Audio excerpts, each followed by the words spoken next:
Hey there guys, I'm SonicGhost and welcome back to some more Let's Play Sonic Heroes. Last time we beat Team Sonic's story. In this episode we're going to go ahead and start the next team's story here in Sonic Heroes, Team Dark. Let's go ahead and see what Omochao has to say here about Team Dark. Team Dark stages are more difficult and recommended for the intermediate players. So basically Team Dark's story here is going to be a bit harder than Team Sonic's, and we'll be seeing more of their differences once we jump into their gameplay.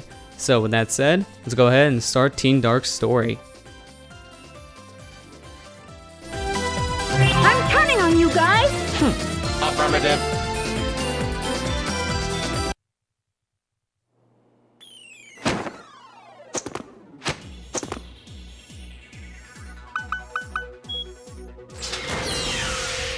This must be it! I found Eggman's secret treasure!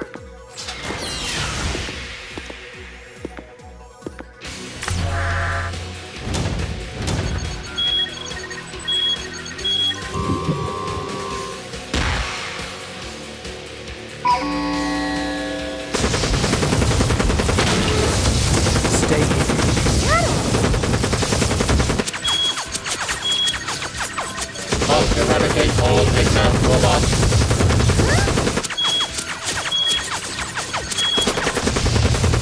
Hey, hold up!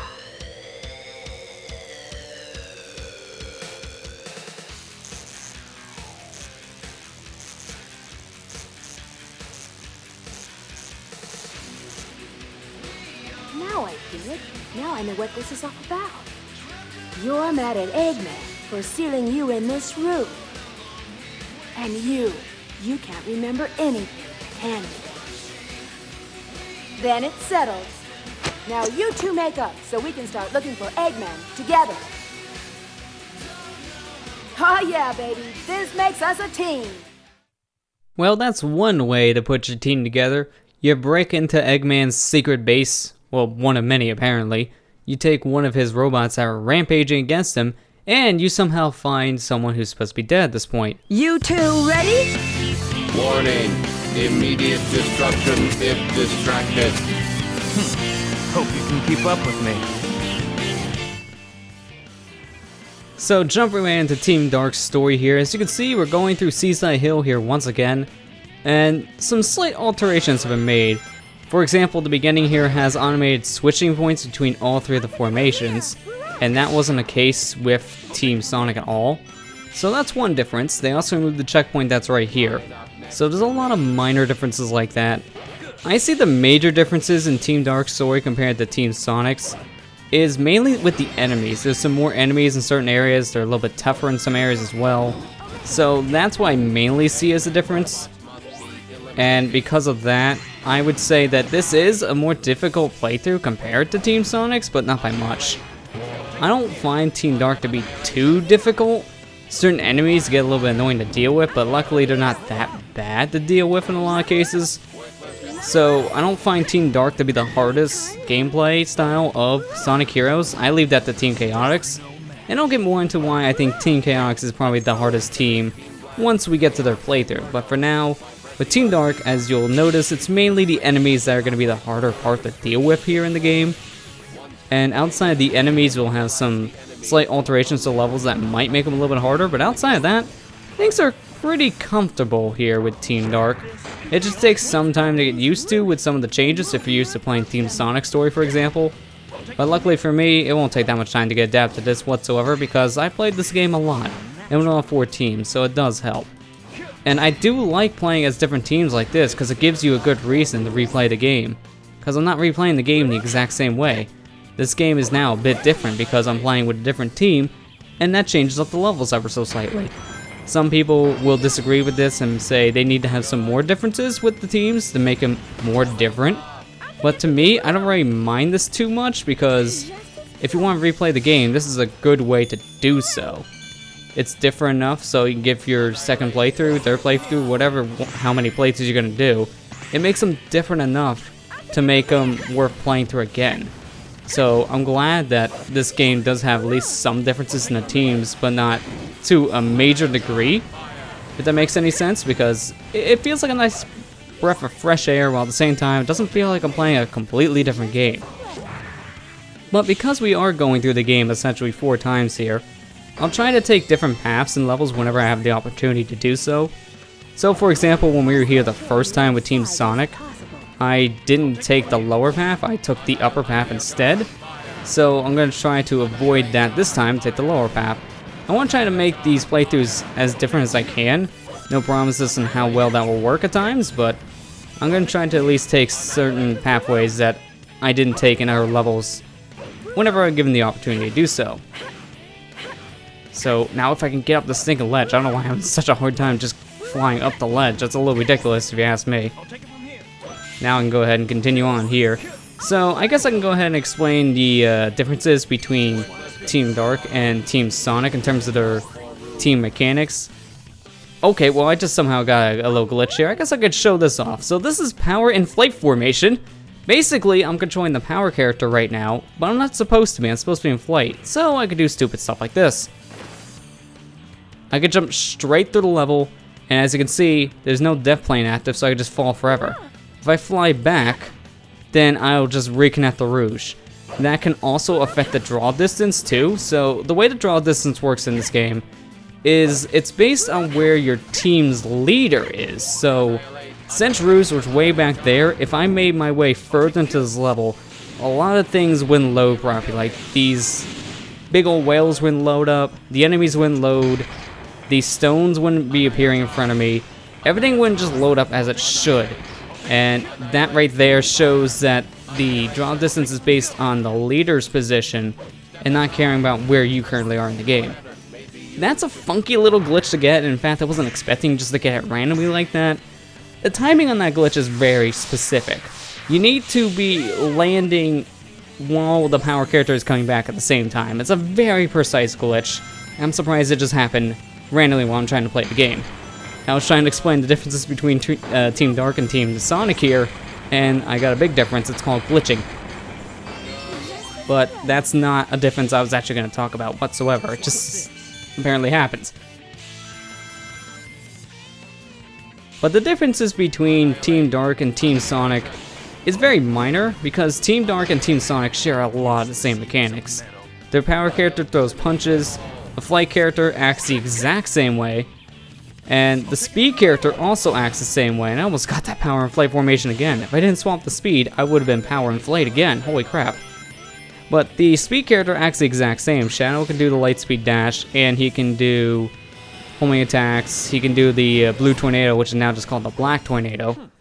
So he can do pretty much all the same stuff that Sonic can, and Rouge can do all the same stuff that Tails can. Omega's a bit different in one major way. If you rapidly press the B button with Knuckles, he'll rapidly punch things and you won't move. Omega can't do that. Knuckles is the only power character that can rapidly throw punches like that if you mash the attack button. Omega won't do that, and he'll just slide all around if you just keep on pressing the B button. So that's really their difference.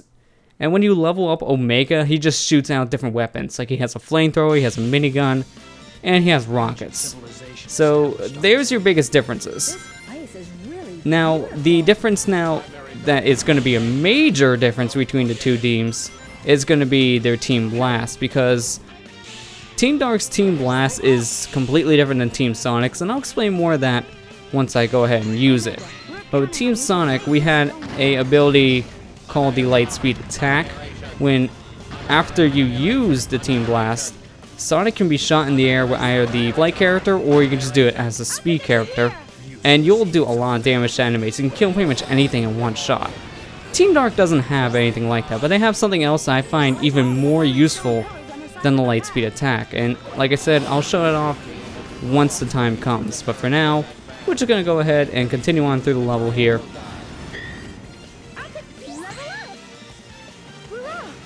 Let's see if I can get this balloon.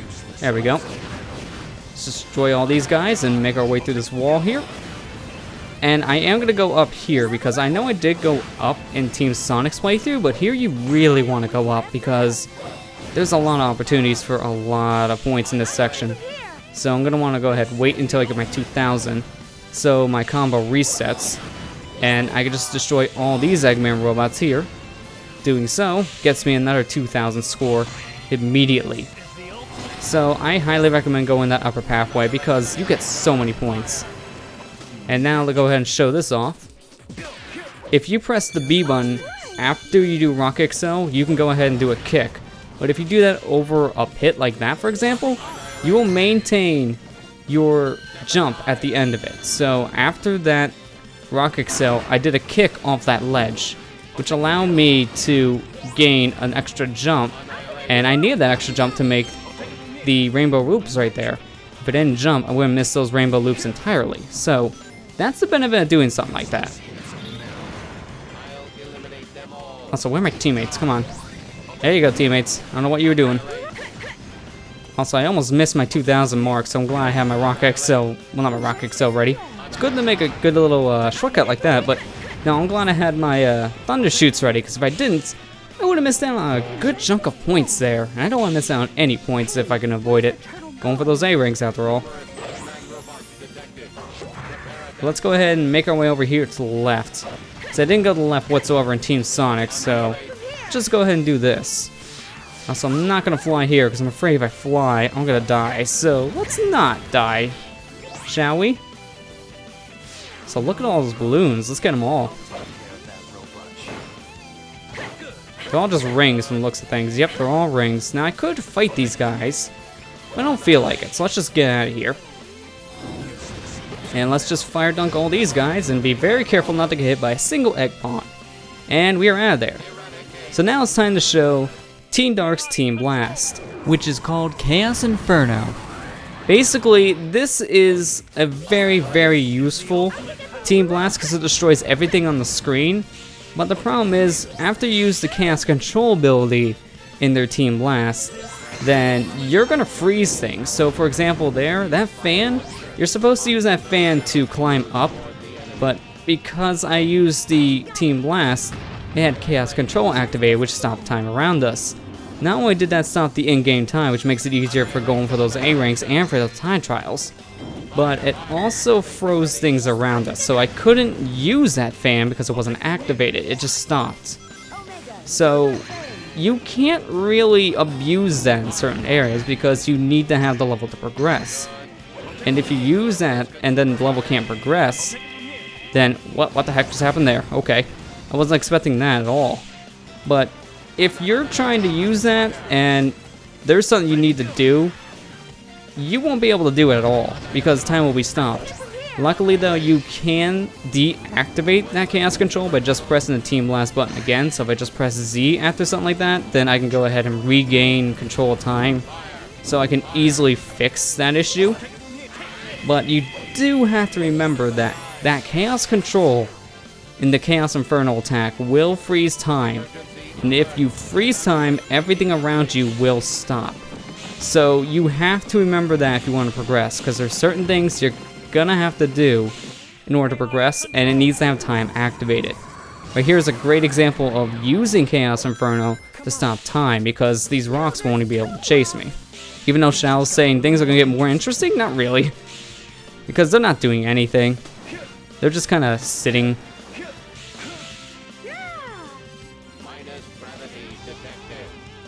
There we go. That was Ocean Palace for you. And using that Team Blast, it made things a lot easier in the end. Team Blasts are different for each team, and I'll say that the Team Dark Team Blast is probably my favorite. I just love being able to freeze time like that. It just makes things so much easier. It's easier to go for higher scores in this game, and that's what you do for time attacking. You always use that Team Blast whenever you're given the opportunity to do so, because that allows you to get the fastest time in this game. So,